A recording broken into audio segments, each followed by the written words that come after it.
Selamat datang di dapur saya. Sebagaimana kue kering nastar ini adalah kue kering yang spesial dan selalu ada di berbagai perayaan hari raya, maka edisi ini juga spesial karena untuk pertama kali saya akan adakan giveaway.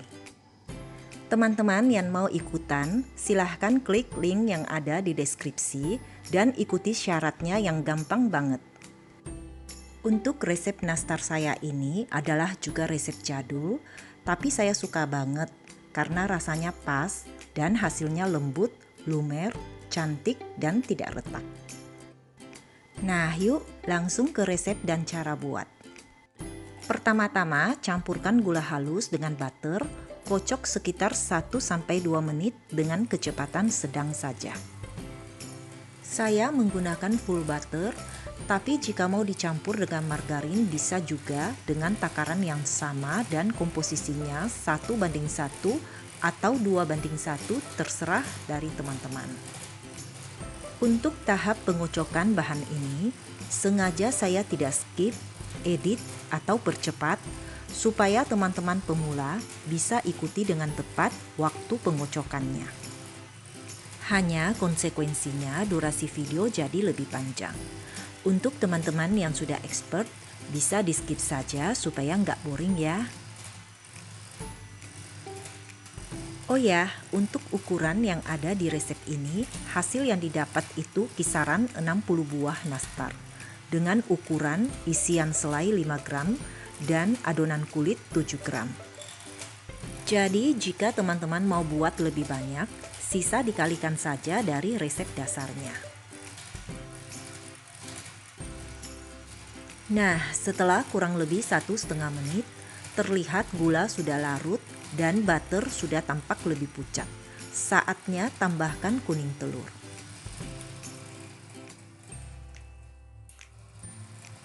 Kocok terus sampai tercampur menyatu.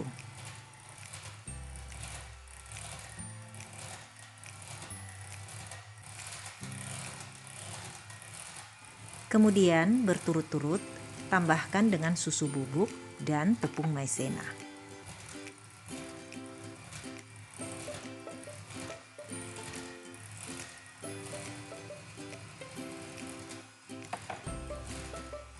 Kocok terus sampai tercampur rata.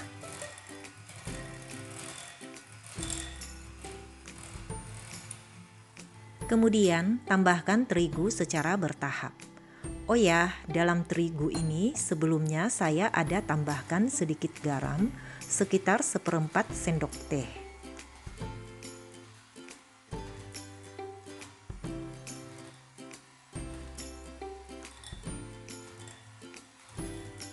Tambahkan lagi sebagian tepung, tetapi sisakan sedikit, jangan semua dimasukkan. Karena pemakaian tepung biasanya tidak bisa terlalu tepat. Jadi sebaiknya setelah dipulun dengan tangan, barulah bisa dipastikan kondisi adonannya sudah cukup tepung ataukah belum. Hentikan pengocokan dengan mixer dan ganti aduk dengan tangan. Adonannya terasa masih sangat lunak, jadi saya masukkan seluruh sisa tepung.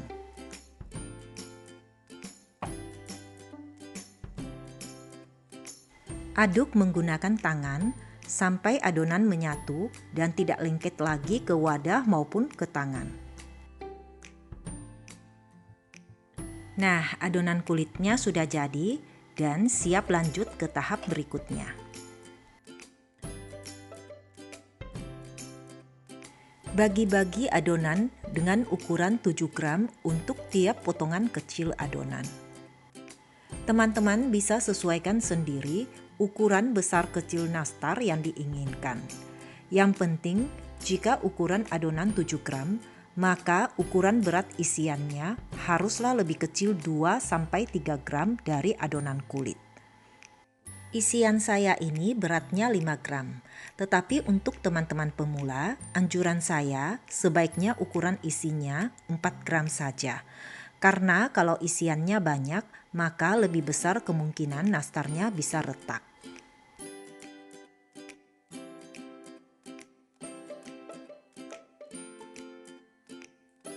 Nah, lanjut ke tahap berikutnya. Beberapa tips yang akan saya bagikan adalah: pertama-tama, ambil satu bulatan kecil. Lalu teman-teman pulun. Beri tekanan yang agak kuat dari kedua belah telapak tangan. Mengapa? Nanti akan saya jelaskan ya. Setelah itu dengan ibu jari tangan kanan, tekan-tekan, pipihkan adonan hingga membentuk cekungan. Lalu isi dengan bahan isian. Usahakan jari-jari tangan tidak bersentuhan dengan selainya, kecuali ibu jari tangan kiri saja. Gunakan ibu jari tangan kiri untuk menekan isian, sambil jari-jari tangan kanan yang lainnya memulun adonan kulit supaya merapat naik ke atas. Setelah tertutup rapat, pulun adonan sampai bulat licin, baru letakkan di loyang. Nah, sekarang saya akan jelaskan mengapa sebelum diisi dengan isian perlu untuk memulun adonan dengan kuat menggunakan kedua belah telapak tangan. Ini contoh satu adonan kecil, saya langsung pipihkan dan hasilnya teman-teman bisa lihat adonan jadi retak-retak dan terasa rapuh, sulit untuk dibentuk.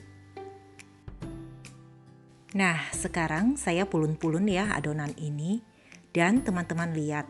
Hasilnya adonannya jadi mudah dibentuk dan tidak retak-retak. Jadi nanti teman-teman saat buat nastar, coba ya tips saya ini. Begitu pula soal jari tangan, cukup hanya ibu jari tangan kiri saja yang bersentuhan dengan isian selainya. Dan ibu jari kiri ini tidak boleh kena ke adonan kulit, supaya selai yang ada di jari tersebut tidak lengket-lengket ke adonan kulit, sehingga hasil nastar bisa cantik dan mulus.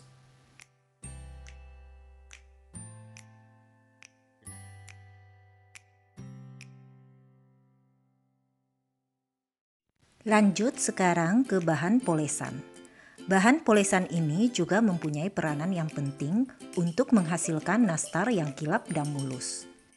Campurkan kuning telur, susu, dan minyak goreng dengan perbandingan yang tepat. Penggunaan susu harus tepat supaya kekentalan bahan polesannya ini pas. Karena kalau terlalu kental, maka hasil polesan menjadi kasar dan tampak beralur. Sebaliknya, kalau terlalu encer, maka tidak bisa menutupi permukaan nastar dengan baik. Begitu pula penambahan minyak di bahan polesan ini memang akan memberi efek kilap yang cantik, tapi tidak bisa terlalu banyak, karena akan menyebabkan polesan nastar ini mudah terkelupas. Setelah diaduk rata, kemudian disaring, dan sisa-sisa putih telur jangan ikut terambil. Kemudian sisihkan. Masukkan nastar ke oven yang sudah dipanaskan sebelumnya. Panggang dengan suhu 120 sampai 130 derajat Celcius dengan api atas bawah selama 15 sampai 20 menit. Selama pemanggangan selalu cek jika terlihat nastar akan retak, buka pintu oven sejenak supaya hawa panas oven bisa berkurang. Kemudian keluarkan nastar dari oven, simpan sampai dingin. Harus sampai benar-benar dingin, baru poles dengan bahan polesan secara merata di sekeliling atas dan samping. Setelah itu, tunggu sampai polesannya mengering, lalu ulang poles lagi dengan bahan polesan untuk kedua kalinya. Dengan mengoles 2 kali, akan mendapatkan hasil nastar dengan warna dan kilap yang sempurna. Setelah pengolesan kedua selesai, masukkan kembali nastar ke oven dan panggang lagi dengan suhu 130 derajat Celcius menggunakan api atas dan bawah selama 20 sampai 30 menit sambil selalu dicek. Di tengah pemanggangan, jika bagian bawah nastar sudah berwarna golden brown, tetapi bagian atas masih pucat, teman-teman bisa alasi loyang dengan tray supaya panas dari bawah oven tidak langsung mengena di loyang. Panggang sampai matang dan berwarna golden brown, lalu keluarkan dari oven. Oh ya teman-teman, jangan lupa ikutan ya giveaway-nya. Siapa tahu saja bisa menang, jadi bisa merasakan sultana cookies buatan saya.